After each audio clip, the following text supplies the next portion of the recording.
What's going on, everybody? It's Dot Bets. We are finally back for the 2026 PGA Tour season, and pretty damn wild. I think it came up very quick to me. What about you, Teaser? It crept up big time. Kind of took a little hiatus for a couple of months. But happy it's back. Got some new guys back on the tour. Some guys back. Some guys that are gone lost their card this year. So should be another interesting year. I'm looking forward to it. It'll be a fun time. Back at it. We'll have season 4 of the podcast here, or the live streams. Yeah. I think it's season 4, which is pretty insane. Yeah. So we're senior year. Okay. Senior year now. Yeah. But if this is your first time tuning in, appreciate you guys. I've been on a little hiatus of YouTube myself. Have not done as much NFL content as I probably wanted to. Hey, life gets in the way, but we're still grinding away with the Discord. So shout out to the Sharp Bros. As always, join the Discord with the link below. Shout out to all the cappers in there. Great community that we have built there, and we continue to build on it. So I know Panda, Scooby, Haldir. I always say, I feel like I'm going to say that wrong. And Kenttown absolutely been killing it, and NFL's been good for them. Been okay for me. I think it's been a whirlwind of a season there, but excited to turn the page here to PGA. We'll have a kind of like an introductory stream here, but if you guys have tuned in before, we will definitely go over outrights, matchups, placements, and dive in a little bit of DFS. On that front, we got tons and tons of information we'll throw at you guys. We're usually here for about every 30 minutes or so every Tuesday. We'll dissect and break down what you guys should be targeting, what the field is targeting, and who is absolute chalk, and who some sleepers that should be some little darlings and all that. But definitely excited to hit some outrights this year. There's honestly nothing like a Sunday sweat, I think, in golf. You're sitting there all day long, trying to play with your kids, trying to do stuff, and like in the back, you're watching that TV, making sure your boy or your guy ends up making that putt or hits that drive in the fairway. It's a straight up sweat. So I hope a lot of you I hope we've gotten you guys involved in PGA betting. I know the Sharp Bros Discord, there was nobody betting golf, and now they all bet golf. So that was a fun thing to see happen last year. Everybody's sweating the 2 balls, the 3 balls, every round. So without further ado, let's get into it. Teaser, appreciate you being back with me. If you got anything to say, but before we dive in, but yeah, I got to change your name on here. I forgot to do that. Yeah, back to the old name. So. I'm excited too. I hope we get a few more outrights this year. I know one of your guys Thomas Dietrich's gone, so we can't hit him outright anymore, which sucks. 80-1, man. Last year was a darling. Yeah, but I hope we get a couple more. Hopefully, some long shots, some mid-range guys. But I'll start it off. I guess just interesting, like some guys that we won't be seeing this year, which is kind of crazy, who lost their cards. 2 guys who are on a medical exemption, but they're still on. Zalatoris will be there because he's still on the medical exemption. And then Homa and Horschel are still going to be there because they're past winter exemptions. But a few guys who lost their card and won't be playing is Matt Wallace, Matt Kuchar, which is pretty crazy. I think like his first time in 25 years. Joel Damon lost his card, so he won't be on there. Brandt Snedeker, Adam Hadwin, Zach Johnson, another older guy, which is kind of crazy. First time he's lost it. Cam Champ, and then Danny Willett. So a few guys we're used to betting and seeing throughout the years of doing this. And then there's going to be a lot of new rookies we'll kind of talk about throughout the year too. Some new guys coming out of college. Some even the guy in college, Coyvin out of Auburn. So there's going to be some guys competing on the tour that are rookies that we'll see a lot on the leaderboards this year. But just a Sony Open preview. I know it's the first one of the year, so I'll kind of keep it brief. But it's a par 70, 7,000 yards. It's not too big of a course. Obviously in Hawaii, Wailea. So it should be good weather. Usually pretty windy there on the island. So it's a shot maker course, narrow fairways and a lot of dog legs, and then a lot of Bermuda rough. Makes it pretty unpredictable. So really it's just shot making we're kind of looking for. And also a thing I saw this week is really just for the first week of the year, it's kind of hard to predict things. This is the second predictive course history outside of Augusta. So it's kind of the guys who do play well here always play well here. So that's good, just kind of hopping in to the first tournament of the year because we don't really have any recent form or recent history. That actually surprises me because I feel like it's such a wide open venue with it being the first of the year. You've got people playing on the DP Tour coming over. And some guys just haven't been playing competitively, and then they come in. So that's pretty interesting to me that the course history favors it that much. Yeah, no, that's what stood out to me. It's kind of crazy, and like I'll name some guys like the last 5 years, multiple top 15 finishes. So obviously, you'll see Connors a lot from everyone. He fits it perfectly. The course, yeah. My boy, love that guy. Yeah, I'm just gonna dive right into him this year. Spawn. You'll see a lot of him this week. Obviously, Hideki's won here twice, so he'll get some love. Chris Kirks plays well here, fits his game well. Henley, he's the outright favorite this week, not too great of a field. And then Nick Taylor and Keegan Bradley also play well. And then a couple comp courses. We see Harbor Town's a good comp course. They play pretty much the same, have the same leaderboards. And then Sedgefield, the Wyndham Championship. So key stats, really just approach. Driving accuracy is pretty key here. Not too much on driving distance, and then that's pretty much it for the key stats. Yeah, I'm right there with you on that. So that course history, I usually it's like okay, that's another added layer to it, with it being so significant at this particular venue, you might weight a little bit more heavier in your decisions, obviously in your DFS lineups between a couple guys. Or the top 20s, what you end up doing, matchups in particular, all that. But yeah, so just referring to DFS, so you're really not going to get you have basically the top 5. You got Henley, Matsuyama, Spawn, Griffin, and Morikawa, and then Siwoo Kim. So yeah, Henley is 10-3, but you're still going to pay up ownership wise for him. So I really think a fade of Henley is great on DFS if you're playing high risk because he's just too expensive in my eyes. I think I'd start somewhere like in the 9,000 range. So like kind of like Ben Griffin is a straight up fade for me. I don't know how you feel about Ben Griffin. I'm going to wait and see again. The fade of Ben Griffin starting. I mean, we faded him all year last year. And obviously, shoved it right in our face. But I can't back him. I just for whatever reason I just don't get it with him. But so you go to him. He's 10-1 on DFS at 20% ownership. I'd rather save several thousand, several hundred.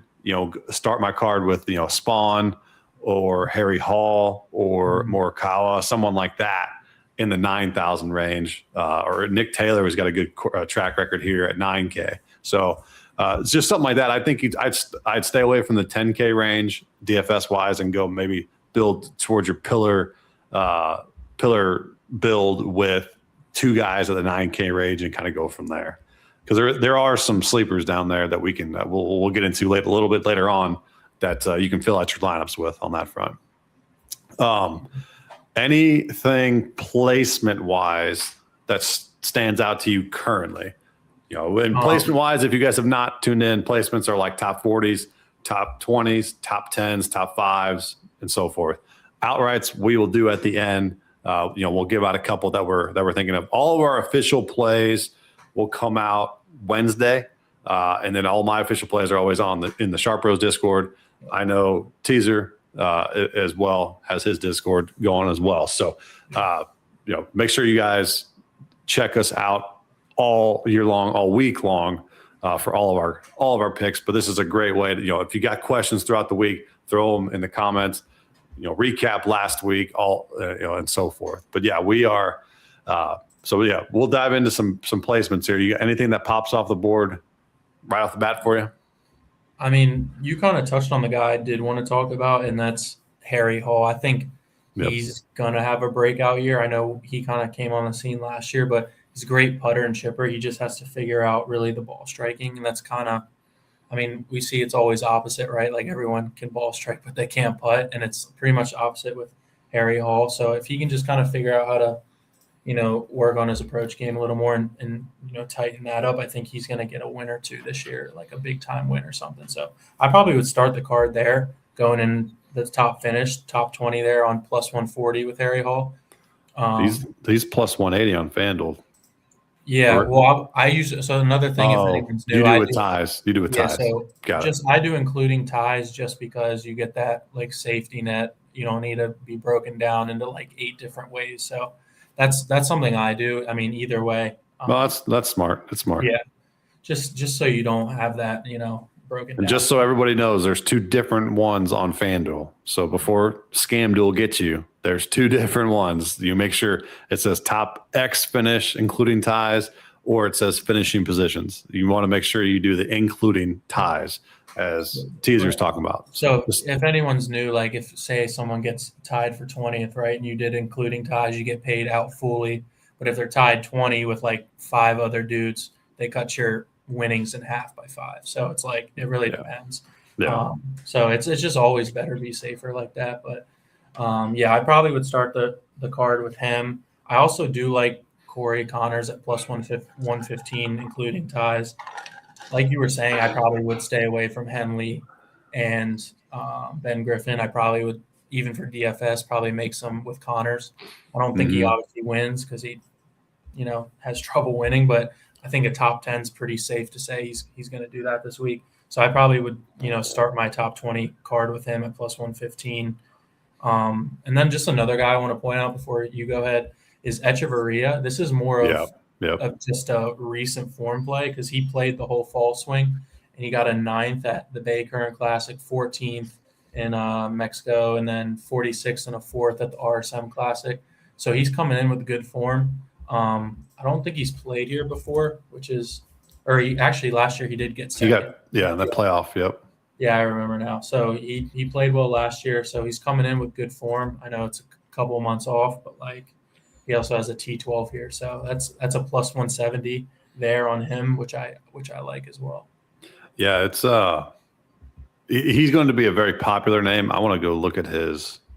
Yeah, I've seen him a lot already. So he's 7,900, which is a value play, but he's creeping up to about 15% ownership, and I think that's going to go up the more how golf, Twitter, X, the whole industry works is like they latch on to like 3 different names, and then it just gets repeated by every talkhead that there is.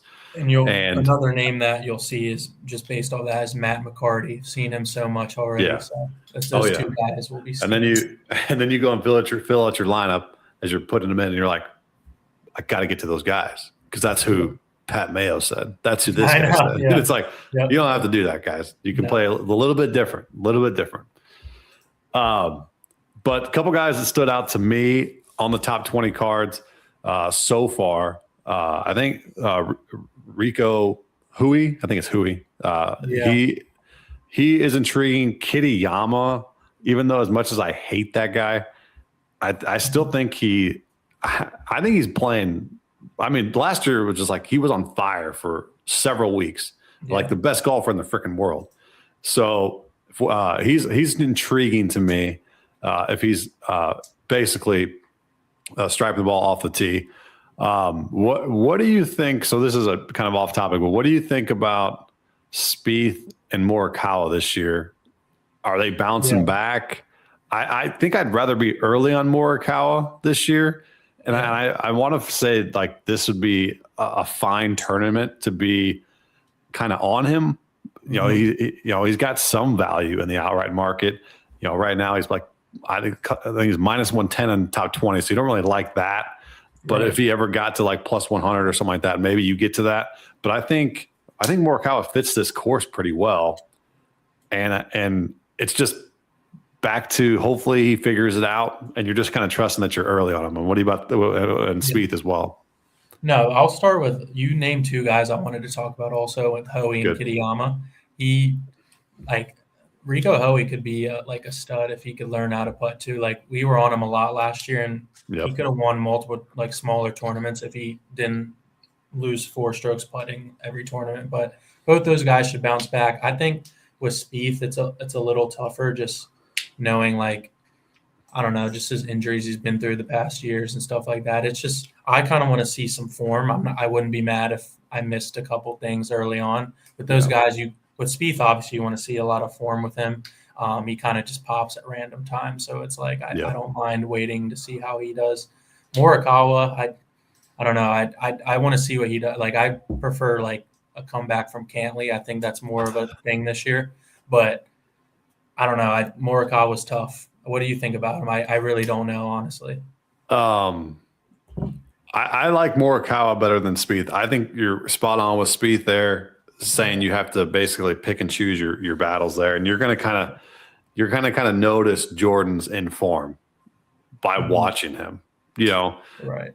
And then a lot of times when we play Spieth is because no one's talking about him, and then when people are talking about him, you stay away. So, but you're you're really just going to know kind of when to play Spieth. Obviously, we kind of pick up on it throughout the year, and obviously he's been hurt recently where it's not been, it's tough, he's not that absolute dog winner that he used to be, but hopefully he gets back to it. But I think Morikawa still has it in him. I think last year he was just going through a lot of stuff off the field. Yeah. And then it got with his swing, got with everything. I'm hoping this year he figures it out. And I'd rather be early than him for just to start off the year smashing it. And then now we're getting him at plus 1,000s, plus 800s in tournaments. But like right now he's plus 1,900. So I see that. That's my initial thought when I saw the outright market. And I was like, man, do I really want to be early on Morikawa, or do I just get my heart broken like I normally do? So, that's my best value, top of the market there on him.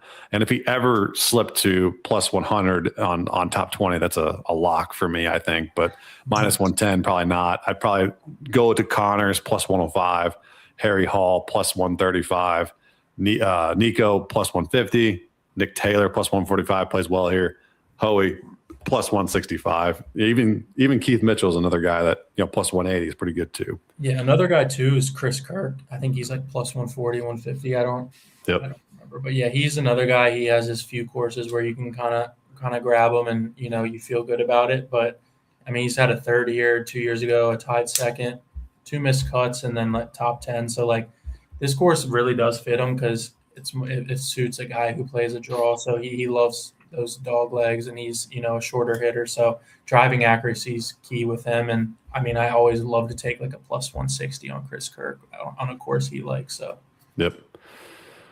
all right, and I think, I don't know if we'll start it tonight, but we're definitely going to keep track like we did last year of giving out a matchup. Do you want to do it? You want to start it tonight? On DraftKings, I don't see tournament matchups, but do they have them on FanDuel? They got them on FanDuel, yeah. Okay, let me go there then.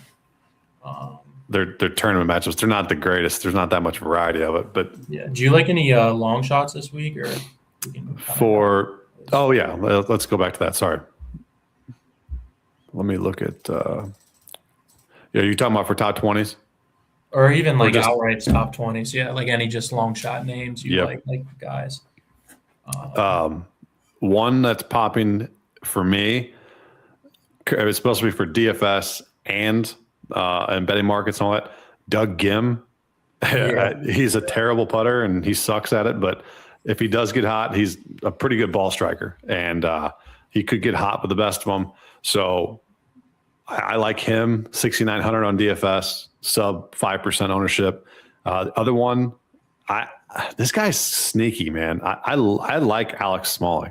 He's an absolute ball striker, and he can. I think he can. His around the green is pretty damn good too. I feel like he's still. I think he's solid everywhere. There's just times where he just doesn't capitalize. Finish. But I like Smalley, and he's coming in 2% on 7,200. So a good high risk play there. Those would be two guys that I really like as what do you call it, as sleepers there in top 20 or outright market there. You got any? You know, it's funny. I didn't even scroll down to the 100-1 yet, and you wouldn't guess who's 100-1. There's two guys. Sid boy. Theegala, who obviously I'm not going to touch, but it's Yep. crazy. And Tony Finau is 100-1. Isn't that insane how far he's fallen off? It's crazy. Like, Is Finau in the field? Is he playing? Like he's actually playing? Yeah, 100-1.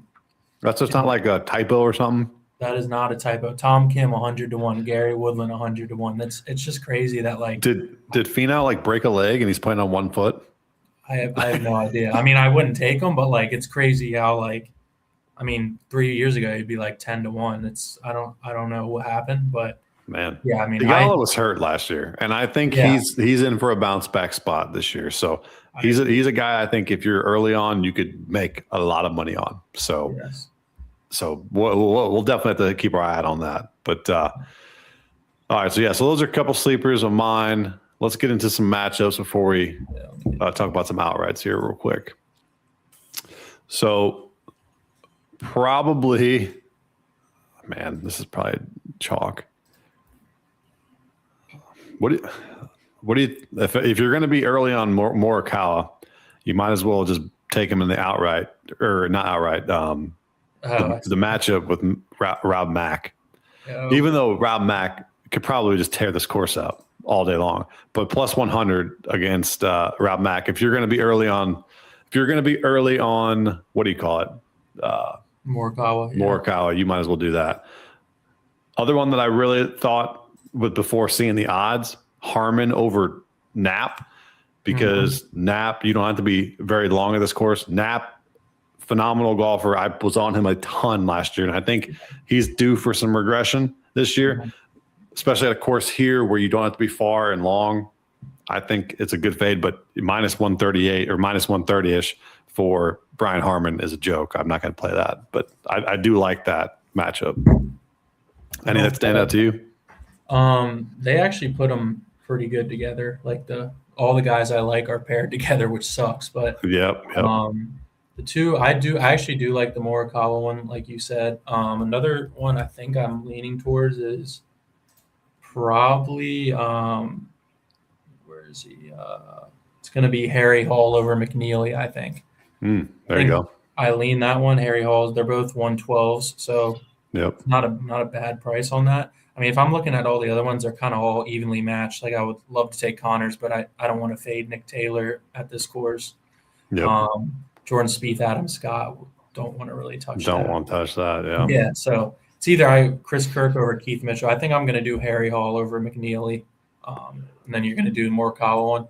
I'm going to do the Morikawa one. Now let's pull that one. I do Morikawa over Rob Mack, so then Rob Mack can just show it in my face. Yeah, he'll probably win, yeah. What do you think of Hideki this week? I know I put him as the cover boy, and we haven't talked about him, but I really think he's going to play well. I think he's in for a good week. I don't think he's ever missed the cut here, has he? I don't think so. Yeah. So I mean, I feel like he's in the mix. So yeah, I mean, he's won here twice. Like for some reason, like the course, I mean, kind of makes sense given his iron game, but like he's usually pretty erratic off the tee, which is interesting. But I mean, he's won. Oh, he's only won here once, but 16th last year, 30th, 48th, 19th, 12th, and a win. Yeah, I think he gains around everywhere here except putting. So once again with him, it's always the putting. But I think with the approach game, he gains a lot here. So I like him. Maybe if you want to start your outright card with him, I wouldn't hate that either. Yeah, and I'm looking at the top 20 market. He's the fourth. He's minus 130, and then he's the second highest odd. Yeah. So that's kind of I always kind of try to determine how they do that. And it's like, yeah, if Hideki's playing well, he's just going to win the damn tournament. Screw the top 20, or he's going to be terrible and be mid. So it's kind of, there's no in between with Hideki there. So I would rather take obviously the outright over the top 20. So, and another guy we didn't talk about who's just right there with him is JJ Spawn. Tons and tons of press about him this week. For good measure, obviously won the U.S. Open last year, if I remember correctly. Just had that stretch where he was just awesome. I don't see it here. Boy, am I?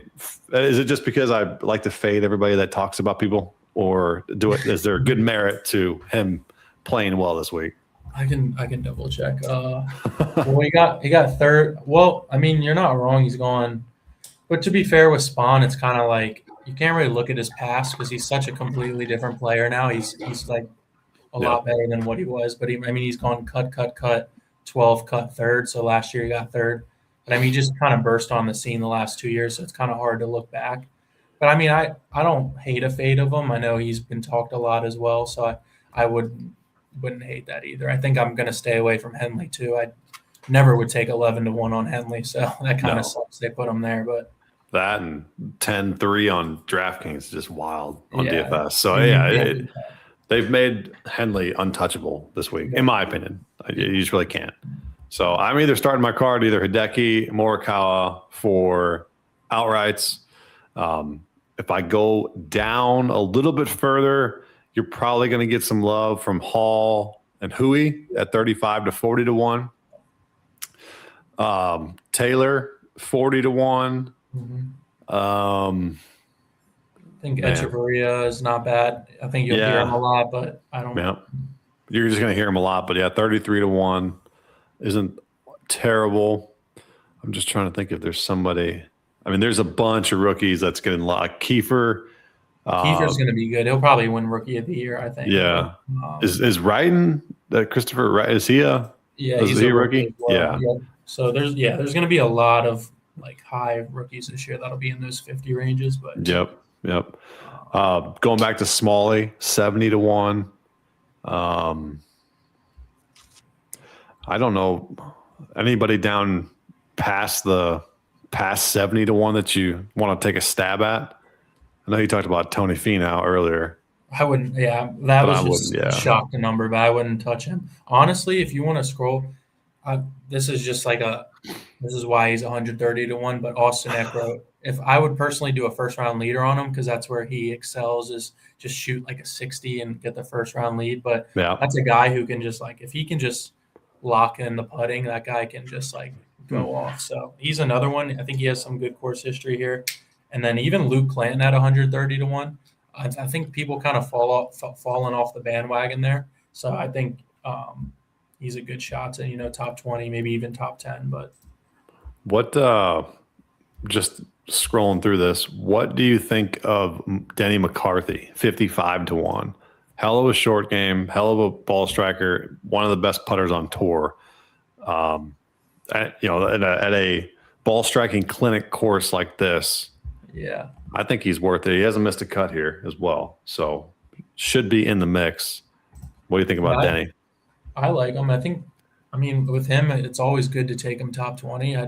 When is he going to get over the line? Who knows? Like it's always tough to take his outright because he's never done it before. So the top 20. I hope this year he breaks out and wins one.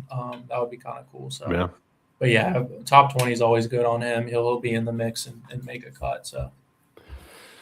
All right. Anybody we're missing here that you want to discuss before we get up out of here? I think we covered it. I'm thinking if I've missed somebody that I want to discuss, but I really think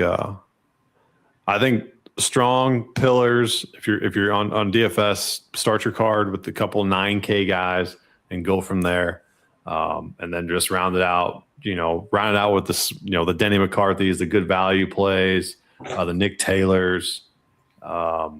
I would even say Brian Harmon's pretty solid DFS play this week with just I like that, just as solid as you could be. Otherwise, we'll get up on out of here. We appreciate you guys tuning in. If you do have any questions, feel free to shout us out on X, Threads, whatever you're at, or leave a comment on YouTube here. And as always, make sure you guys join the Sharp Bros to get every single play. We do round balls, we do matchups, or 3 balls, for each and every tournament as we try to strike some gold. We'll put $15 down to win 500, $20 to win 800, and we've hit them. So they're fun to sweat it out. Anything else? So I started everyone add me, everyone on here and on X, Teaser Nation, going back to that. So at Teaser Nation, I'm starting a new Discord, so everyone follow it. It's going to be like, I'll have a free chat. The link will be in the bio for the Discord. We'll have a free chat, VIP chat. I know I got like a few people today, but going to try to start my own thing. So, help me out. Let's get a good base going in the Discord and then go from there. So it'll be a fun year. I think both of us will do pretty well with the outrights and the, placement market. So there we go. If not, hey, you got a home over at the Sharpos. Yeah, we'll see. We'll see. We got Edward here. What's up, buddy? He says, "Let's go." We're pumped as always, and we're ready to put out our official cards tomorrow. Dive into everything. Get back to the absolute grind of the PGA Tour season. These tournaments will just keep rolling in, and we'll give you guys some outrights. So appreciate you all tuning in. We will be back same time next week, 7:30 or 8:30 Eastern time. So appreciate everybody tuning in. See you guys then. See you.